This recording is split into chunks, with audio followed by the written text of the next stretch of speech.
começou com uma viagem paradisíaca para Costa Rica, mas ninguém imaginava que aqueles seriam os últimos dias da vida de uma mulher. O que era para ser uma viagem perfeita e inesquecível se tornou um verdadeiro pesadelo. Oi gatinhos e gatinhas, como vocês estão? Bem-vindos a mais um vídeo do canal. E no vídeo de hoje nós vamos falar sobre o triste assassinato de Karla Stefaniak, que na verdade começou com uma suspeita de desaparecimento. Desde já peço que curtem esse vídeo e se inscrevam aqui embaixo no canal para que eu possa continuar trazendo esse tipo de vídeo para vocês. E agora chega de blá blá blá e vamos pro caso de hoje.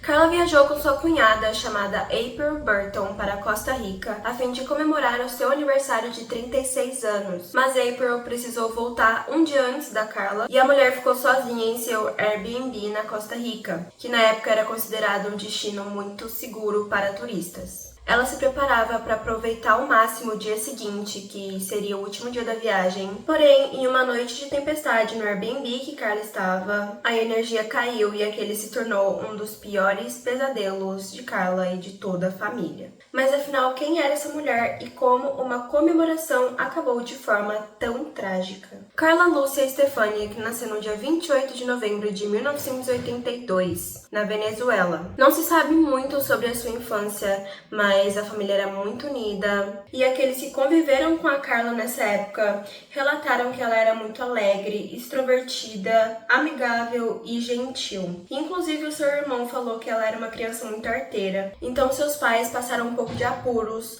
para educar a menina. Apesar de ser uma menina muito arteira, ela tinha muitos amigos, ela era rodeada de várias pessoas que amavam muito ela. E ela também era muito apegada à família, especialmente os seus pais e os seus irmãos. Quando ela tinha 17 anos, toda a família se mudou para Miami, na Flórida, nos Estados Unidos, onde a Karla estabeleceu a sua vida social e profissional. Então ela acabou fazendo muitos amigos ali em Miami e também começou a trabalhar como corretora de seguros. E pelo que parece, a Karla se dava muito bem com o trabalho, os clientes gostavam muito dela e ela exercia muito bem sua função. A Karla também era apaixonada por viagens, e inclusive ela postava várias coisas sobre as viagens que ela fazia no Instagram. Então ela tinha um perfil pessoal para isso, onde ela postava todas as fotos das viagens dela. Ela já visitou países como Islândia, Suíça, Cuba e entre outros. Além disso, ela foi descrita como uma mulher muito corajosa, que sempre tomava frente para resolver as coisas, seja em sua vida profissional ou em sua vida pessoal, e ela também foi descrita como uma mulher muito aventureira. Então ela gostava muito de viajar justamente para se aventurar pelos lugares do mundo. Ela também era muito ativa nas suas redes sociais, ela estava constantemente postando, e ela desejava se tornar uma espécie de influenciador de turismo e viagens no Instagram, e ela esperava ansiosamente para que aquela se tornasse a sua principal fonte de renda. O seu irmão, chamado Carlos, acabou conhecendo uma moça chamada April Burton, a qual virou sua namorada. A Karla imediatamente amou a mulher e elas se tornaram melhores amigas. Elas estavam sempre juntas e o irmão da Karla, inclusive, chegou a comentar que a sua mulher falava mais com a Karla do que com ele próprio. A maioria de suas viagens aconteceram no seu aniversário e naquele ano não seria diferente, ela comemorava todos os seus aniversários viajando. Então, naquele ano, a Karla convidou a April para que fizesse uma viagem com ela para Costa Rica, a fim de comemorar seu aniversário. Assim que a cunhada aceitou, afinal elas eram muito grudadas, então era praticamente impossível que a cunhada recusasse o convite. A Karla imediatamente começou a planejar cada segundo da viagem. Sempre que ela viajava, ela gostava de conhecer vários pontos turísticos e lugares do país em poucos dias, então seria uma viagem de 6 dias e ela queria conhecer o máximo de lugares possíveis. Então ela fez um cronograma enxuto de vários lugares. E no dia 22 de novembro de 2018, as duas desembarcaram na Costa Rica com suas bagagens. Elas tinham feito reservas em vários hotéis, já que elas passariam por várias cidades diferentes na Costa Rica, e a última parada seria um Airbnb e um condomínio fechado que tinha piscina e área de lazer, então a Carla achou que seria uma ótima última parada para fechar a viagem com chave de ouro. E além disso, o local possuía seguranças que vigiavam a área 24 horas por dia, então deixou as meninas se sentindo mais seguras em um país que elas não conheciam e também tinha uma vista maravilhosa da varanda. E a Carla achou que seria o local perfeito para passar os últimos dias antes de voltar para os Estados Unidos. Elas passaram a semana toda indo em várias praias, tirando várias fotos, comendo várias comidas típicas e comidas deliciosas. E também elas estavam muito ativas nas redes sociais nessa viagem, como já era de costume da Carla. Então ela postava muitas fotos e stories sobre essa viagem. E a Carla estava muito feliz nas viagens, ela parecia muito iluminada e muito alegre nos vídeos dos stories. E ela gostou tanto do país, ela estava sentindo tanta segurança e foi tão bem acolhida que ela chegou a postar uma foto com a legenda dizendo futura residente da Costa Rica, indicando que assim que ela voltasse para os Estados Unidos, ela planejava se mudar para Costa Rica, ou então que ela nem planejava voltar para os Estados Unidos, já ia ficar por lá mesmo. A April tinha uma passagem de volta que era um dia antes de Carla, então no dia 27 de novembro a Carla deixa a April no aeroporto, onde elas se despedem, e aí a Carla chama um Uber. O Uber notou que a Carla era uma estrangeira, uma turista, e se ofereceu para dar um passeio pela cidade de carro para a mulher. Ela não viu maldade no homem, então ela aceitou e pagou em dinheiro. Ela passou o dia enviando fotos dos lugares para a família e amigos via WhatsApp, e ela também aproveitou para fazer compras e se presentear, já que era o seu aniversário. No final da tarde, o motorista do Uber deixou ela na porta do condomínio Vila Lamas, que ficava nas montanhas de Escuso, onde ficava o seu Airbnb, na casa número 8. Ela ainda tinha alguns lugares para visitar na agenda naquele dia, então ela rapidamente guardou as coisas que ela comprou e ela já ia começar a se arrumar quando iniciou uma forte tempestade na região. E isso a impossibilitou de sair da casa, então ela ficou presa lá dentro, até porque seria muito perigoso ela sair no meio da tempestade. Por volta das 8 horas da noite, ela manda mensagem para o mesmo motorista, combinando de pegá-la no condomínio no dia seguinte de manhã, para que ela fosse até o aeroporto. Enquanto ela esperava a chuva forte passar, mas ao invés de passar, a chuva foi piorando cada vez mais. Ela estava com sede e com fome, afinal ela iria jantar fora e as meninas saíram para fazer todas as refeições fora da casa, então lá dentro não tinha nenhuma comida e também não tinha água filtrada e todas as águas de garrafa já tinham acabado. Mesmo assim, a Carla esperou que a tempestade passasse e, enquanto isso, ela conversou via WhatsApp no grupo da família e também em um grupo que tinha seus amigos, até que, de repente, a energia do Airbnb cai. A pessoa que ela mais estava conversando nessa hora era a April, e ela mandou uma mensagem dizendo que a luz tinha caído e que o lugar parecia muito assustador e suspeito no escuro, que ela estava com muito medo. E aí ela ligou para uma amiga dizendo que estava com muita sede, e essa amiga disse para que ela pegasse um pouco da água que não estava própria para consumo e colocasse em uma panela para ferver, que assim essa água se tornaria potável. Mas ela não achou nenhuma panela, tudo que tinha era uma frigideira enferrujada no fundo dos armários. Então ela avisa ao telefone que avistou o segurança que cuidava da casa dela e que ela iria pedir uma garrafa de água para ele, para que ele fosse comprar para ela. E essa foi a última notícia de Carla Stefaniak. Por volta das 9 horas da noite, o celular da mulher desliga por falta de bateria e não se sabe se ela realmente chegou a perguntar para esse homem sobre a garrafa de água. O dia 28 de novembro amanheceu. Como era seu aniversário, ela recebeu diversas mensagens de parabéns no WhatsApp e também no Facebook, mas ela não respondeu nenhuma delas. E a família, a primeiro momento, não achou nem um pouco estranho, porque tinha acabado a energia na noite anterior. Então podia ser que a energia ainda não tinha voltado, ou que ela foi dormir muito tarde e ainda não ligou o celular. E a família achou que ela já estava arrumando as coisas para voltar para os Estados Unidos. Por volta das 8h30 da manhã, o Uber chega até o condomínio, mas a Carla não aparece. Ele fica esperando ela por alguns minutos e até chega a mandar mensagens, mas ela não responde. Então ele deduz que alguma coisa aconteceu e que ela acabou indo embora para os Estados Unidos um pouco mais cedo. Ele pega o carro e vai embora.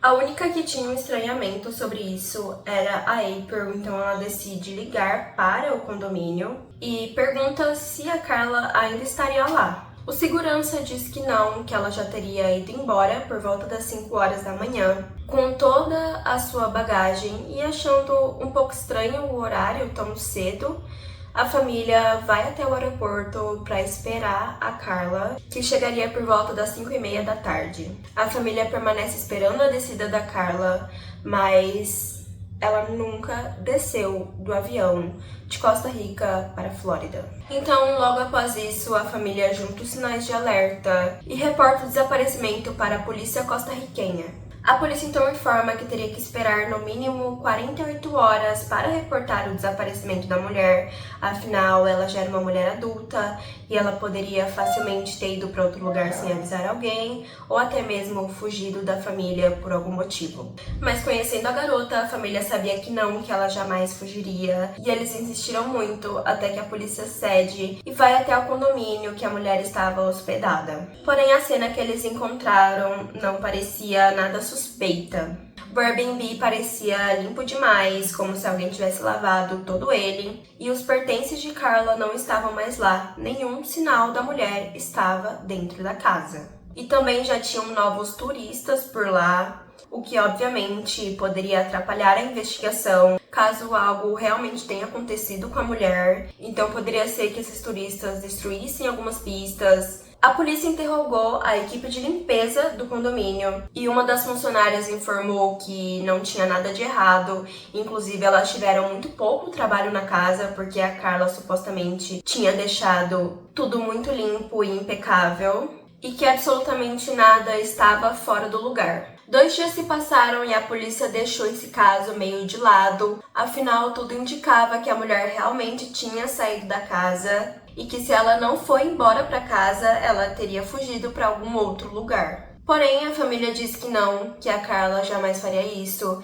e começou uma grande mobilização na internet. A família criou um grupo de WhatsApp que tinha mais de 60 pessoas, onde cada uma delas tinha um papel dentro desse grupo, como ligar para o Airbnb em vários números diferentes para que eles não soubessem quem era a pessoa, também contatar a polícia, fazer o caso ganhar fama nas redes sociais e até mesmo entrar em contato com repórteres de jornais. Após ser interrogada, a equipe de segurança do condomínio disse que por volta das 5 horas da manhã, a mulher teria pegado um Uber e ela carregava todas as suas bagagens e todos os seus pertences. Porém, o aplicativo do Uber no seu celular não constatava nenhuma corrida nesse horário e, além disso, não constatava nenhuma corrida depois da corrida no dia anterior. Mas não tinham câmeras de segurança no condomínio, o que dificultou muito a investigação do caso.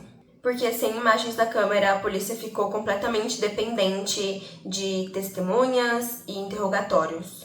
A família nega a informação da equipe de segurança e afirma que essa informação não tinha sentido nenhum, porque o voo estava marcado para 1h30 e o aeroporto ficava a 30 minutos de distância apenas do condomínio, então não tinha sentido que ela saiu com todas as suas bagagens e todos os seus pertences às 5 da manhã para pegar o voo. As autoridades conseguiram a identificação do celular da Carla sem ter o aparelho e eles identificaram que a internet voltou por volta da 00h20 e também confirmaram que o celular não saiu da propriedade. A polícia ainda estava meio que arrastando esse caso, mas nesse momento o caso começa a ganhar uma fama muito grande nas redes sociais por toda a região e aí uma investigação oficial finalmente é iniciada. 6 dias após o desaparecimento de Carla, a polícia vai de novo até a casa com cães farejadores. Os turistas não estavam mais lá e os cães identificaram água sanitária por toda a casa,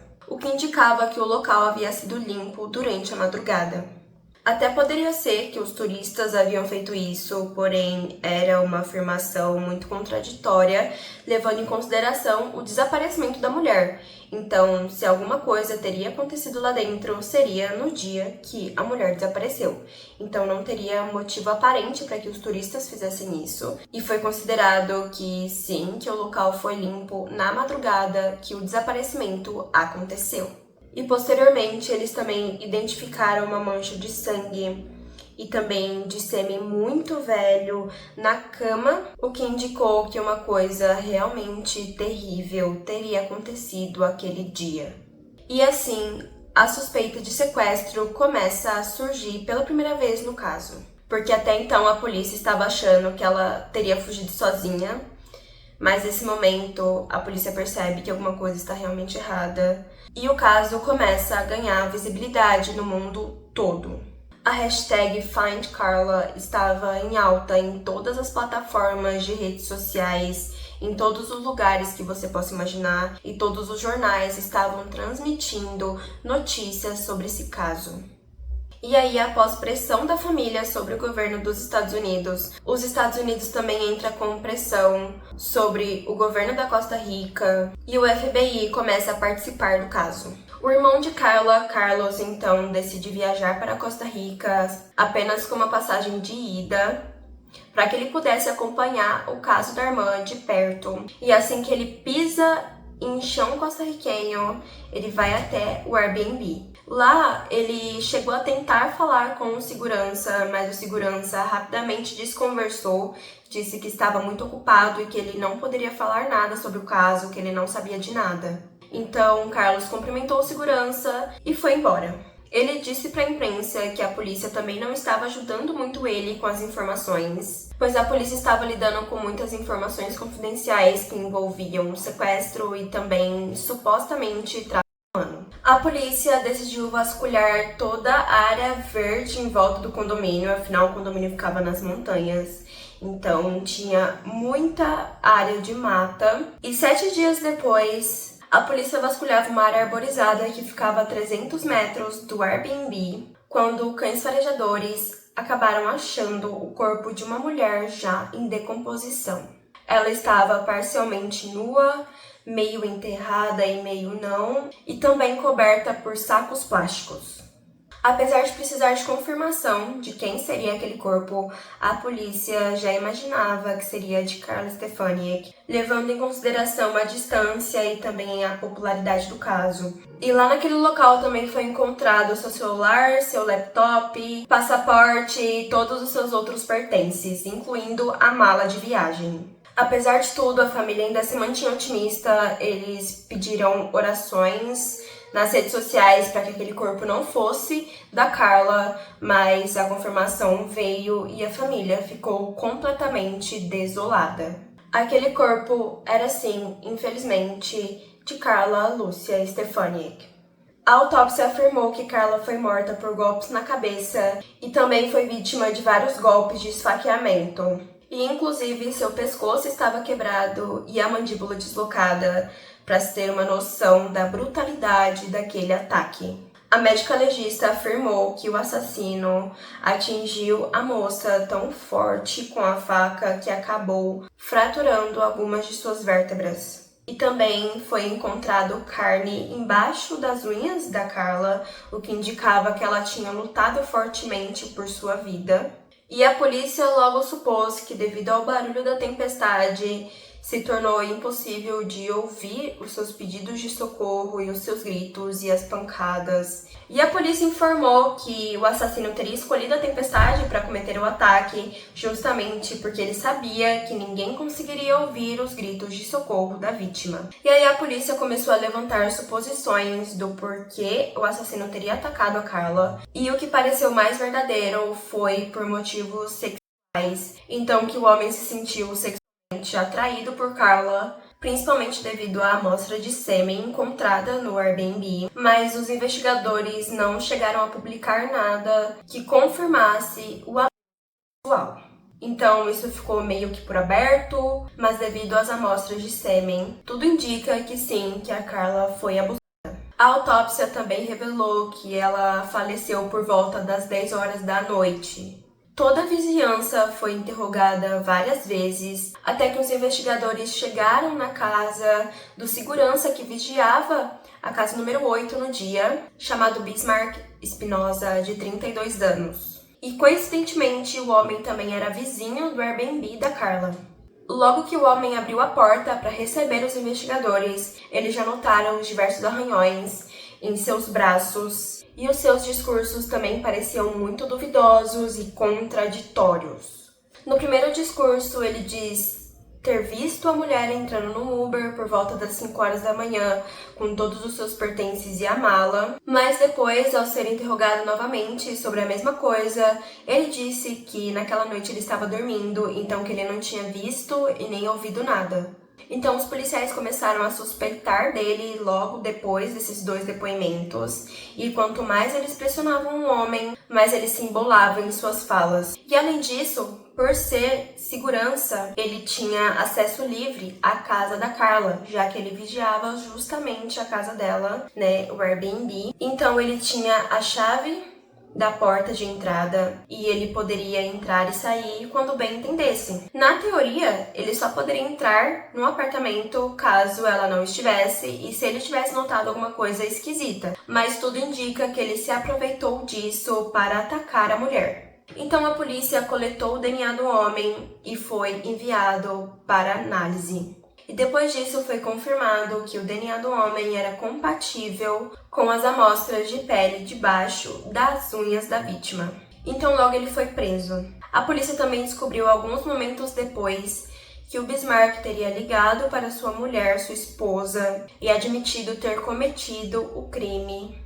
Ela disse que ele ligou para ela e que confessou ter matado uma mulher. O Bismarck nasceu na Nicarágua e ele estava na Costa Rica fazia apenas 5 meses. E logo a polícia descobriu que ele era um imigrante irregular, então que ele não tinha nenhuma permissão legal para estar dentro do país.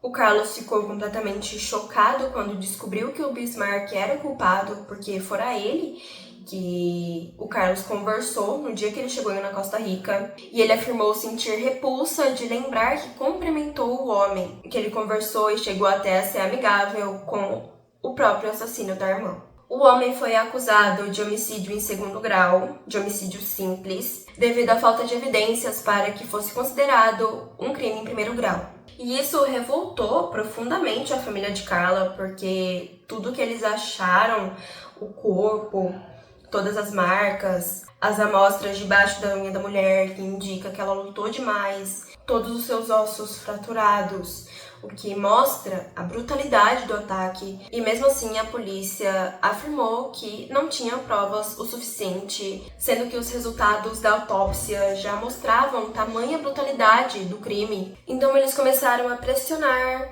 o sistema costarriquenho sobre isso. O julgamento se iniciou em 2020 e contou com apenas 3 juízes, o que é uma composição pequena para um júri, e apenas esses 3 juízes julgaram, condenaram e sentenciaram o homem. Apesar da pressão da família para que o crime fosse considerado o primeiro grau, a condenação permaneceu a mesma. Então a sentença foi dada e Bismarck Espinosa foi sentenciado a 16 anos de prisão. O que, convenhamos, é uma pena muito baixa para um crime como esse. A família ficou muito revoltada com a pena extremamente baixa e entrou com um processo contra o Airbnb e também um processo contra o resort que abrigava o Airbnb. No processo do resort, várias testemunhas afirmaram que não era a primeira vez que isso acontecia e também afirmaram terem sido alvos de violência naquele lugar e que o resort estava frequentemente contratando imigrantes ilegais, o que tornava o lugar muito perigoso, porque eles eram basicamente fantasmas dentro do sistema. As testemunhas informaram que esses imigrantes eram aprovados, pegavam o uniforme da empresa e aí eles tinham livre acesso a todas as casas do resort. E também passe livre para entrar em qualquer uma delas assim que eles quisessem. Levando em consideração essa informação de que vários funcionários seriam imigrantes ilegais, a família junto com os advogados suspeitaram de que o Bismarck não era o único suspeito do caso e que ele teve a ajuda de outras pessoas. E a família tinha muitos motivos para suspeitar disso, como por exemplo, a luta que ninguém viu, os gritos que ninguém ouviu e também o grande deslocamento do corpo. Era praticamente impossível ninguém ter visto ou ouvido nada, nenhuma mínima coisa suspeita que seja. Então a família achou que outras pessoas tinham realmente ajudado a encobrir o caso e até mesmo participaram ativamente, ajudando no deslocamento e também na limpeza da casa, mas as autoridades não foram atrás disso e nada foi confirmado. O resort Vila Lamaze e Bismarck foram obrigados a pagar cerca de $50 mil de indenização por danos civis à família. Mas o processo contra o Airbnb aparentemente não deu em nada, pelo menos publicamente. Mas provavelmente o Airbnb se resolveu com uma família em particular, mas não se tem informações sobre isso. E o caso ainda levanta diversas discussões sobre a segurança de turistas na Costa Rica e também melhora na ação policial e na ação jurídica. A família até hoje sofre com a morte da Carla e eles ainda acham a pena super injusta, extremamente baixa e que outras pessoas teriam ajudado o assassino. E esse foi o caso de hoje, eu espero muito que vocês tenham gostado. Não se esqueça de curtir o vídeo e se inscrever aqui embaixo para que eu continue trazendo mais vídeos como esse por aqui. E também comente o que você achou sobre esse caso. Beijo, tchau!